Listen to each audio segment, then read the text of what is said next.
Biz Van Haksiyat şubesi olarak bugün fuarı ziyaret ettik. Esnaf arkadaşları tek tek dolaştık. Maşallah çok yoğun bir kalabalık vardı. Bu fuarlar şehrimiz için çok güzel oluyor. Örnek teşkil ediyor. Gönül isterdi ki bize ait olan değerler de burada olsun. Örnek Van Süt, Van Et, Van Yem. Ama bunların hiçbiri yok şu an. İnşallah ileriki zamanlarda olur.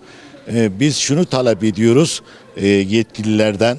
İşte böyle büyük markaların desteklenmesi, tekrar Van gibi bir yere özel değer katacak markaların getirilmesidir.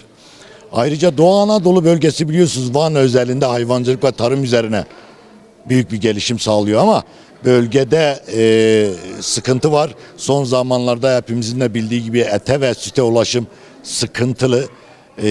Et ve sütle ilgili konularda iş adamlarımızı bölgeye yatırım yapmasını bekliyoruz inşallah. Biz Van Haksiyat olarak bütün buradaki fuara katılımcıları ziyaret edince şöyle bir sıkıntılar olduğunu, çok güzel bir ortam, çok güzel bir organizasyon ama sanki reklam kısmında biraz yetersiz kalınmıştır.